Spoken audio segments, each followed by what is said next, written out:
Welcome to Pricing Matters. Welcome to Pricing Matters. These are the top 3 matters in the price space for September 15, 2023. The Street celebrates the City of Sin. The Las Vegas Strip has made a remarkable recovery from the challenges posed by the COVID-19 pandemic. After a brief shutdown and an extended period of reduced crowds due to COVID, the Strip has returned to its pre-pandemic levels of activity. The city anticipates even larger crowds in the coming months as it hosts major events, including a Formula One race, the Super Bowl, and March Madness. With this surge in demand, many casinos on the Strip have discontinued the long-standing practice of offering free parking, including Wynn Resorts and Encore. However, overnight guests at Wynn Resorts will still receive complimentary parking, with others paying $20 per day. The first 4 hours are free, and valet parking at a cost of $40 per day. The rationale behind this change is to ensure ample parking for guests to enjoy the resort's amenities. The success of the Strip has meant that the value of parking has reached a point that free parking is simply money that the casinos were leaving at the table. The house never loses, so they changed the rules of the game in a manner we suggest for all companies: price based on the value of your product, rather than based on the historical pricing you used. Business Insider reports that the cost of college education in the United States has reached staggering levels, with student loan debt exceeding $1.78 trillion, affecting millions of Americans.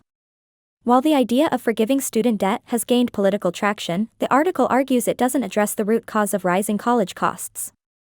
Most students don't pay the full list price for tuition, as merit aid and grants significantly reduce expense, but these discounts are a marketing strategy employed by colleges to maximize revenue from wealthier students. The market-driven model has led to a significant disparity between the sticker and net price, exacerbating the financial burden from college. Public universities, too, have increasingly relied on tuition, and even state institutions have adopted market competition practices. To make college more affordable and accessible, it's essential to address the core issues driving up costs. Technology, often touted as a cost-saving measure, has contributed to increased expenses because technology used in the field increases the cost of education per professor without increasing the number of students taught.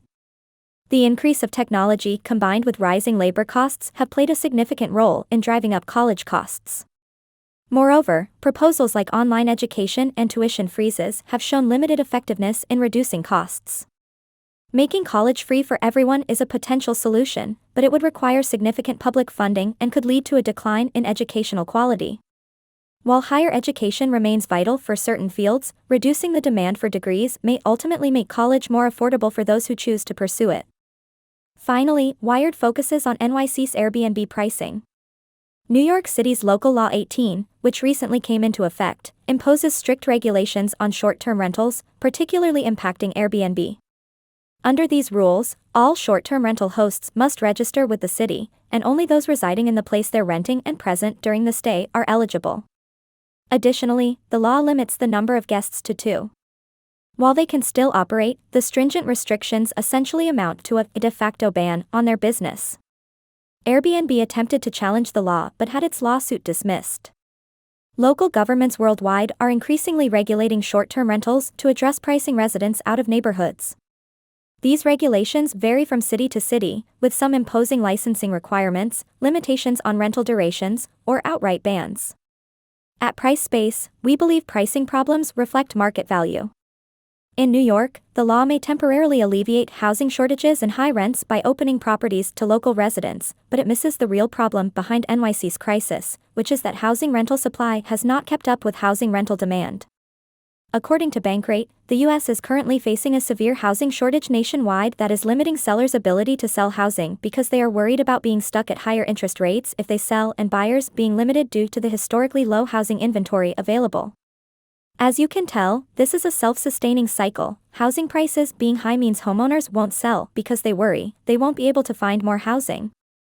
This forces more competition in the market for new homes rentals when there are less new models available. In short, the problem is high prices, and Airbnb bans are likely an ineffective solution if they don't find a way to fix the pricing problems in housing.